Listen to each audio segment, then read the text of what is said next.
Thank you. Well, thank you very much, and welcome to Broadway Buzz. I'm Joe Gary, and I am delighted to welcome you to Phantom of the Opera. We're going to be taking up a collection tonight. The producers are so poor, they may not get out of town. Keep in mind, this show is the most successful entertainment ever. It has made $6.5 billion. It is, wow, think of that. It is played to, perhaps we should put Andrew Lloyd Webber in charge of our government, perhaps, you know, just, he has generated 140 million people have seen the show. It is literally played around the world, and they have counted over 65,000 performances of the show, and that's only an estimate. It keeps growing, of course, every night as it's produced literally everywhere in the world. You're having the pleasure of seeing a new version of Phantom of the Opera. All of the music is the same, the script is the same, the costumes are the same, but they have used a new director, a new choreographer, and a new scenic designer. Keep in mind, this show opened 30 years ago, and a lot of things have happened in technology in the last 30 years, especially in the musical theater. And so the end result is you're seeing a very slick, very spectacular, very memorable version of Phantom. Keep in mind, there are 9 original versions of the show playing in New York and London. It's in its 30th year in London. But in major cities, there are 9 major cities offering the show on an extended run, meaning years and years and years of having been in the city.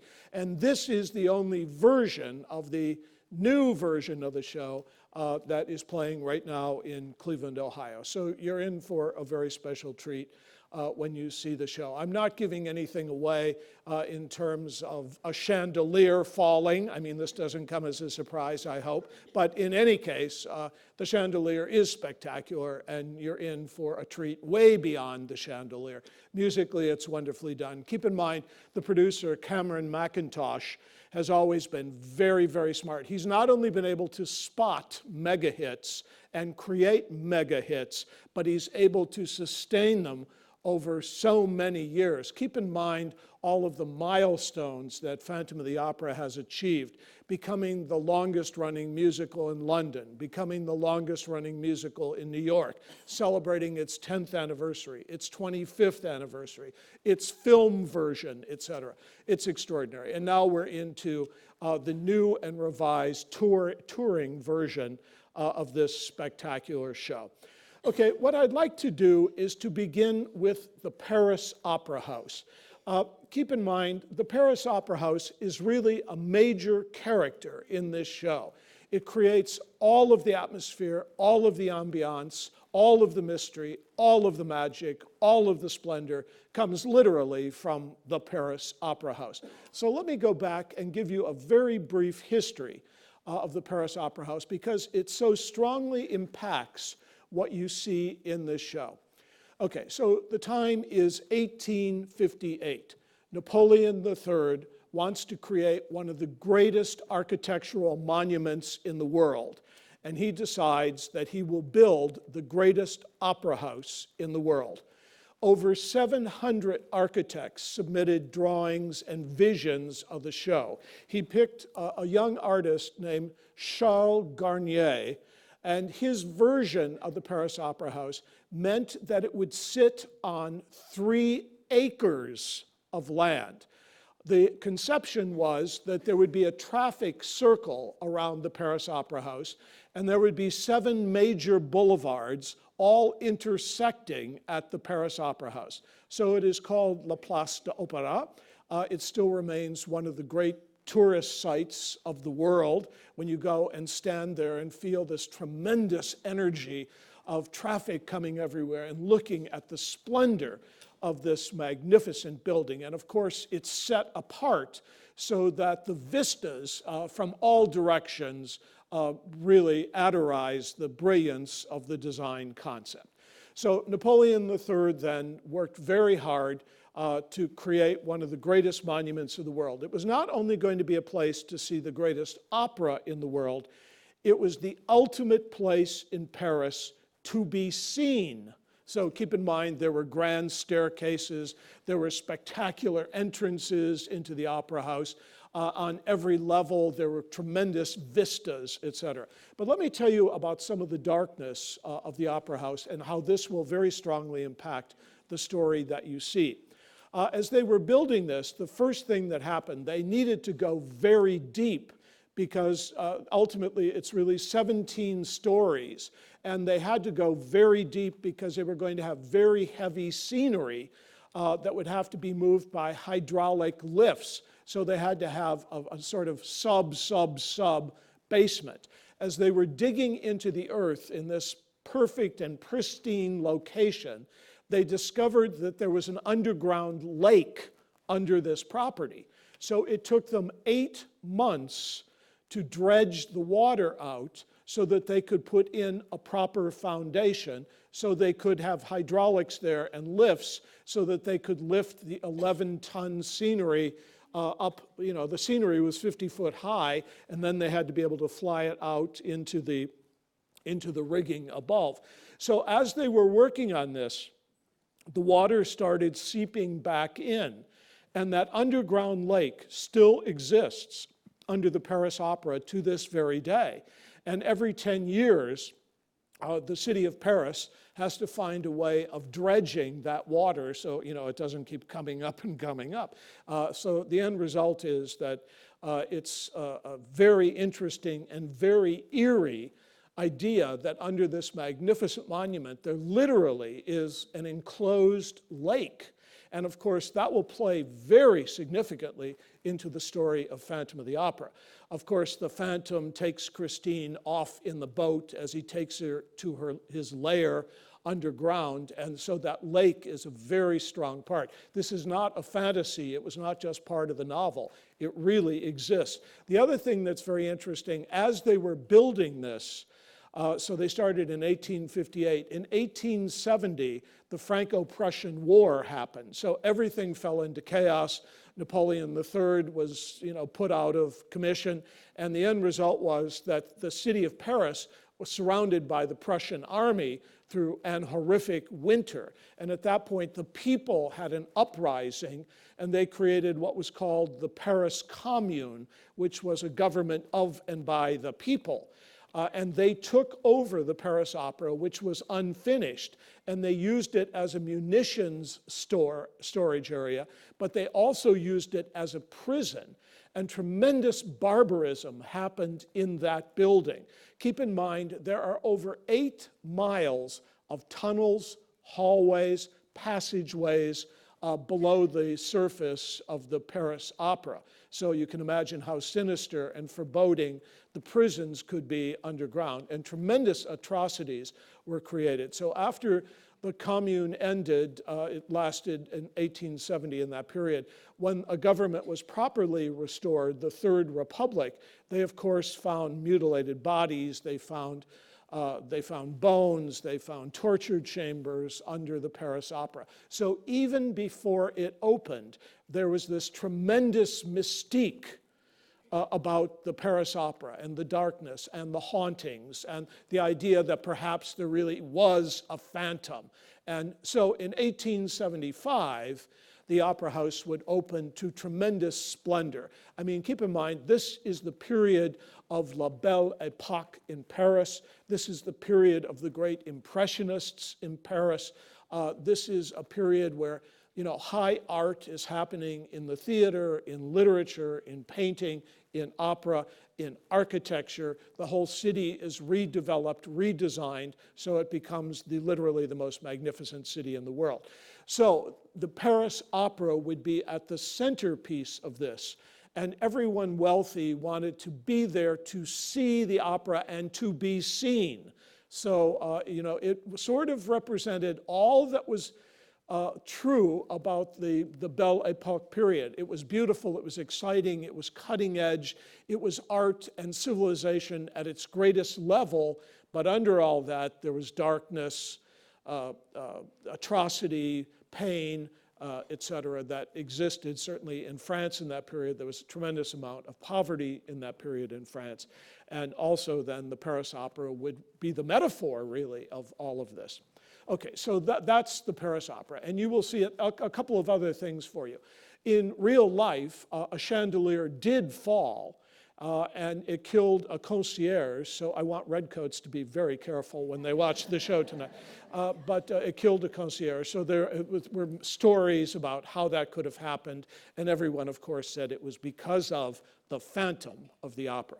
Okay, so there's this darkness, these ghost stories, there were suicides there, hangings there, people falling from the rigging. I mean, because the fly space was so high, it was a place where people would go to commit suicide.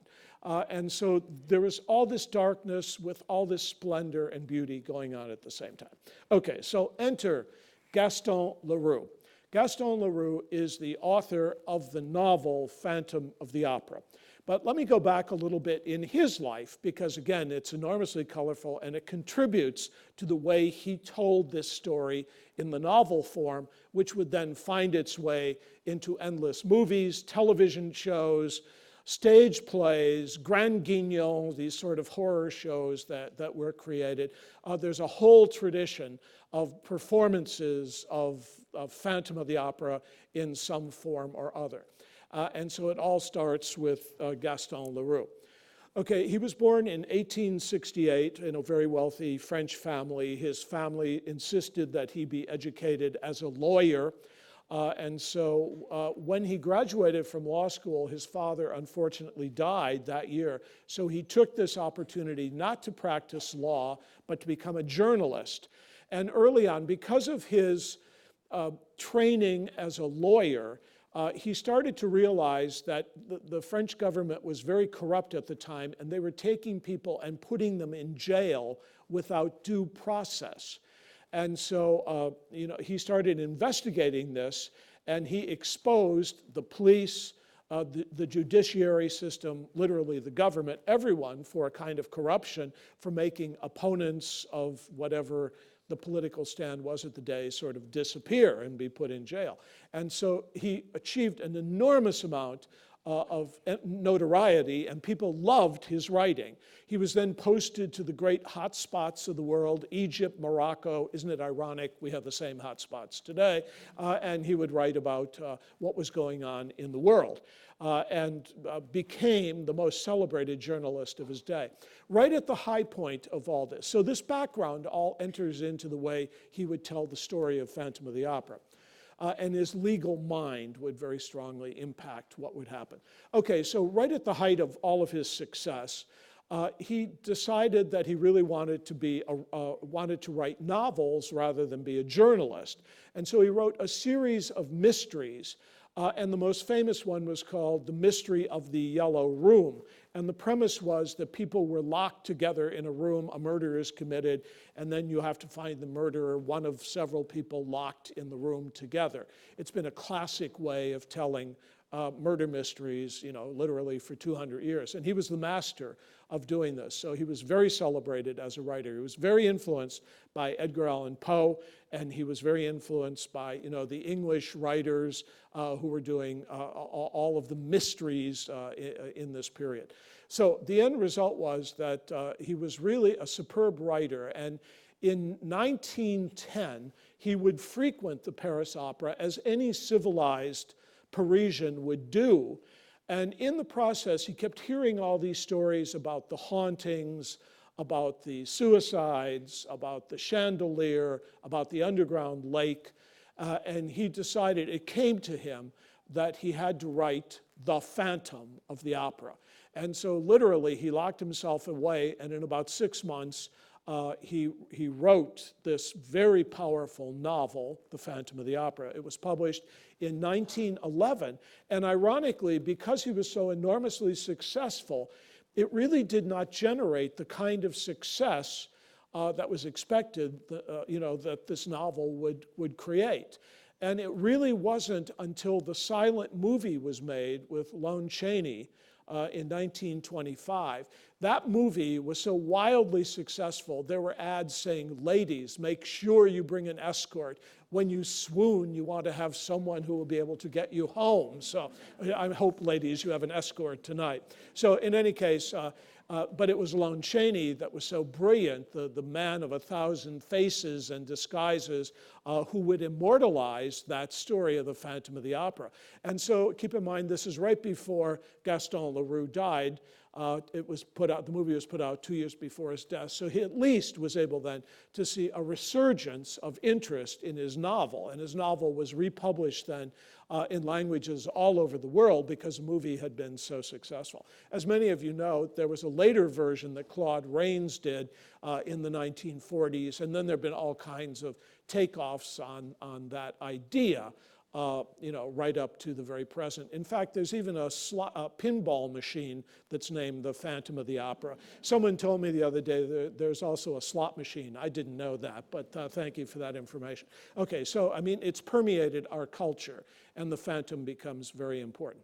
Okay, so now enter Andrew Lloyd Webber and enter his treatment of Phantom of the Opera. And again, this is a very interesting story. Okay, here is Andrew Lloyd Webber. Let me just go back and do a very quick profile for you. Andrew Lloyd Webber grew up in South Kensington in London. Both his parents were deeply musical. His mother taught piano, and literally she supported the family by literally giving piano lessons from 8 in the morning till 10 at night. And she liked to focus on brilliant young artists who would conceivably have a commercial classical career. She sort of dismissed Andrew, her own son, by saying, well, you have some musical talent, but you're never going to be a great concert pianist, so I'm not going to waste my time with you. So she took orphans from distressed areas of the world and helped them, and literally had them move in her house so she could coach them to being a great artist. So Andrew was sort of put aside, literally, by his mother. And his father then had wanted to be a composer and had great promise. The Second World War came along. He suddenly had a family, and he could no longer afford to dedicate the time it took to become a composer. And after the Second World War, it was infinitely more difficult to find a career in that way. So his father ended up being a professor of music and always felt very disappointed in his life. And also, he was never very encouraging to Andrew Lloyd Webber. When Andrew Lloyd Webber told him that he was going to seek a career in the musical theater, he said, well, son, when you write a song as great as a Rodgers and Hammerstein song, like Some Enchanted Evening, I will certainly let you know. And Andrew Lloyd Webber, in his biography, said his father never let him know that he had equaled Rodgers and Hammerstein. So he did not have a very encouraging family to move forward. However, he did have this brilliant aunt, who was his mother's sister, who was an actress who worked in sort of regional theater, but occasionally she would appear on the West End with John Gielgud, an important artist. So she was a sort of flamboyant theatrical woman who took Andrew Lloyd Webber to all of the musicals that were playing in London in the period that he was growing up. And of course, this is the golden age of the American musical. So he grew up listening to and memorizing Rodgers and Hammerstein, Lerner and Lowe, and a whole body of great American writers. This was our greatest period in the musical theater, and so prolific. Andrew Lloyd Webber, as a boy, also had very strong interest in architecture, and this is very interesting to remember. He was very concerned with how something was built, and this included songs. I mean, when he took apart the Rodgers and Hammerstein songs, he was not just a kid listening to music. He literally took the song apart and said, how is this song built? What is the chemistry? How do they achieve this success? How do they create this crescendo? And so literally, he treated music like architecture. And you'll notice when you hear his songs, listen to how they build. They're so carefully constructed. And so that successive architecture and successive music so strongly interconnect with his world. When he was a child, he would create what were called toy theaters. This was an idea where you could literally build a little theater, a model of a theater, And then he would literally recreate all the sets that were used. So he was not only concerned with Rodgers and Hammerstein about how they created the music, he was concerned with how they told their story and how they visualized their story. And he literally recreated, actual reproductions of the Broadway shows. But then he decided, he used a family turntable from the old records and decided that it was so much more interesting to use a turntable. And so from a very early age, by the time he was 14, he was seeing theater in a new way. So therefore, he could conceive the idea of Cats. He could conceive the idea of Starlight Express, a show done on roller skates. He could conceive Woman in White, where he used media and projections in the most extraordinary and groundbreaking way, and kept using these sets that always evolve and always turn and never stop. So this came at a very early age to him. Okay, so by the time he goes to write Phantom of the Opera, this is his background. He has written Jesus Christ Superstar, he has written Evita, he has written, Starlight Express. He's had these enormous Cats, these enormous international successes. But the problem was he was not getting critical affirmation, especially in America. They kept putting him down. And so, he wanted to create the ultimate musical that even the critics could not take him to task for. So he was looking for a big romantic story. I mean, he remembered, of course, that Rodgers and Hammerstein always built their works on big romantic stories. And so he became enamored of the idea of Phantom of the Opera. And he worked with Cameron Mackintosh, who was the great producer. They had had tremendous success with all his early shows. And Jesus Christ Superstar, the whole range of work that he did in that early period. And so they viewed the Lon Chaney movie, they viewed the Claude Rains movie, and they were really sort of grotesque, dark films that really didn't emphasize the strong sense of romance. And at the same time, this is also very ironic, in 1984, there was a production happening in London at a little theater called Stratford East. And the show was directed and conceived by Ken Hill. Ken Hill was a very interesting offbeat writer who ran little regional theaters, but was always experimenting. In the 1970s, he had done a version of Phantom of the Opera with an original score. It was not very successful, and the project closed in a regional theater. But in 1984, he decided to tell the story using famous arias from famous composers and telling the story in that way. So it was a musical, but it was sort of campy, and it was sort of over the top. And it was a little, it was offbeat and not focusing on the romance, but focusing on the grotesquerie of this monster, the Phantom. Keep in mind, in both the English and the French love a kind of theater called le grand guignol. And the grand guignol means that it's very grotesque, very bloody. I mean, just as we like Halloween 13 or whatever the Hatchet movies are that we see, that's part of the tradition of the grand guignol. And the English love it and the French love it, okay. And that's certainly inherent in the story. So Ken Hill was really more over the top in the way he's told the story. He asked Sarah Brightman to play the role in 1984. She was, of course, married to Andrew Lloyd Webber at the time. He had discovered her in the chorus of Cats, and then, of course, ultimately would write Phantom of the Opera for her. So isn't it interesting when you listen to Christine saying, I've come out of the chorus and now I have your music in my head. That's, of course, exactly what happened in the relation. I'm not comparing Andrew Lloyd Webber to the Phantom, please forgive me, but the storyline is certainly there. Okay, so they went to see Ken Hill's version of it in 1984. And they all thought it was very interesting, and they thought they might produce it in New York. And they would have Andrew Lloyd Webber continue to work on the project with Ken Hill. But something wasn't right for Andrew Lloyd Webber. He went to New York for the Tony Awards, and while he was there, he went into a bookstore on Broadway on the Upper West Side, and he found an English version of Phantom of the Opera. And he read it and was overwhelmed to see that it's really a love story, and a serious love story. And here he is wanting to write the big, great, romantic love story a la Rodgers and Hammerstein, and he finds the perfect source in Phantom of the Opera. So he goes back and says to Ken Hill, sorry, don't want to have anything more to do with you. I'm going to do my own version of it. I just want to pause and tell you, Ken Hill never received a penny in royalty. I mean, it was really his idea that started this. You can't copyright ideas, but I do want you to know, as the irony of fate would have it, after Phantom of the Opera had opened in London, and it was a great success, before they had time to move it to America, Ken Hill took his version of Phantom to America, and it made $70 million touring America. So, you know, he was smart enough to cash in on what was originally his idea, the idea taken away from him, and then he found a way of making his own money in the process. I like that little footnote to it.